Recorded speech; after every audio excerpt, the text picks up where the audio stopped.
আপনারা জানেন যে সম্প্রতি ভূমধ্যসাগরে পাড়ি দিতে গিয়ে, যেটাকে লিবিয়া গ্রিস যাত্রা বলে, পাড়ি দিতে গিয়ে একটা মর্মান্তিক দুর্ঘটনা ঘটেছে, যেখানে অসংখ্য মানুষের মৃত্যু হয়েছে এবং এর মধ্যে 12 জন বাংলাদেশি রয়েছে এবং বাংলাদেশে 12 জন হচ্ছে সুনামগঞ্জের অধিবাসী। এবং এই যে ক্রমান্বয়ে আমরা যে সব মাইগ্রেশনে, বিশেষ করে সি রোড বা আমরা বলি যে ইউরোপ যাত্রায় যে এই প্রচুর মানুষের মৃত্যু ঘটে, প্রতি বছর শত শত মানুষের মৃত্যু ঘটে এই অবৈধ পথে, এই ইউরোপ যাত্রার কালে, এটাকে আমরা আসলে কখনো রাষ্ট্রীয়ভাবে অ্যাড্রেস করার চেষ্টা করেছি? আমি এই বিষয় নিয়ে একটু কথা বলতে চাই। এখানে জানিয়ে রাখি যে এই ঘটনার যে বিবরণ পাওয়া গেছে সেটা কতটা মর্মান্তিক তার একটা ধারণা দিচ্ছে। 21শে মার্চ এই গ্রুপটা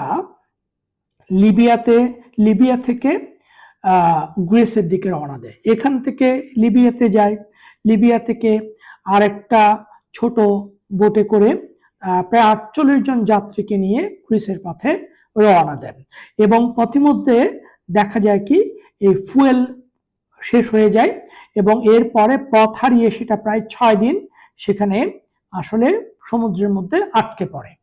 এই 6 দিনের মধ্যে অনাহারে এবং পানি তৃষ্ণায় অনেকেই মারা পড়ে এবং অনেকেই মারা যায়। মারা যাওয়ার পরে লাশগুলো 2 দিন ধরে সেই বোটের মধ্যেই ছিল, পরে লাশগুলোকে সমুদ্রে ফেলে দেওয়া হয়। তার মানে আপনি অনুমান করেন কি পরিমাণ মর্মান্তিক একটা ঘটনার ভেতর দিয়ে এই মৃত্যুর ঘটনা ঘটেছে।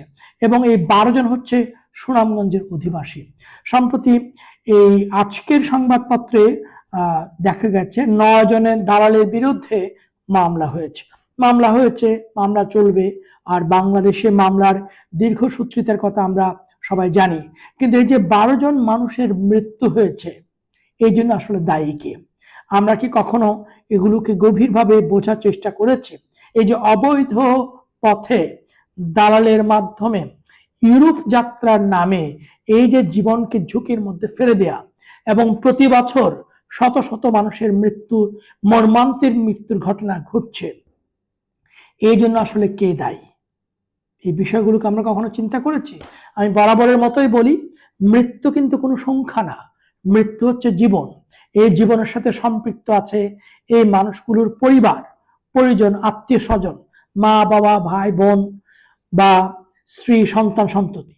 এই যে একটা জীবনের ঝুঁকি নিয়ে, মৃত্যুর ঝুঁকি নিয়ে তারা যে এই ভূমধ্যসাগর পাড়ি দিয়ে ইউরোপে যাওয়ার চেষ্টা করছে, এটাকে আমরা আসলে বন্ধ করতে পারি না?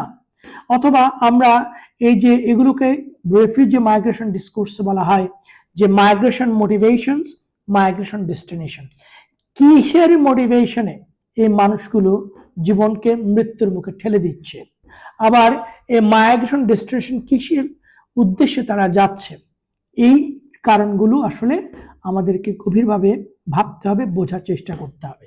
দেশে ক্রমবর্ধমান বেকারত্ব, এক ধরনের সামাজিক অস্থিরতা, রাজনৈতিক পলিটিক্যাল ইনস্টেবিলিটি, এরকম অনেকগুলো কারণ কিন্তু এখানে আছে, যে কারণে এই মানুষগুলো তাদের সর্বস্ব বিক্রি করে, বিশেষ করে জায়গা জমি বিক্রি করে, যে প্রপার্টিস তাদের আছে সেটা বিক্রি করে, মানে স্ত্রীর বা পরিবারের গয়নাগাটি বিক্রি করে, সমস্ত সম্পদ বিক্রি করে অনেকে এই যাত্রায় সামিল হয়, দালালের হাতে পড়ে এবং তারা এরকম মৃত্যুর মুখে ঝুঁকে পড়ে এবং এই মৃত্যুর মুখে এরকম মর্মান্তিক ঘটনার সাক্ষী হয়।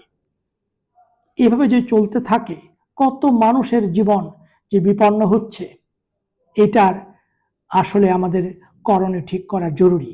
এবং এই যে অবৈধ পথে এই যে মাইগ্রেশন, সেটা বন্ধ করতে হবে, কারণ মৃত্যুর মিছিল আমাদের বন্ধ করতে হবে। মানুষের জীবন একটা সংখ্যা নয়, একটা জীবন, একটা পরিবার। ধন্যবাদ সবাইকে।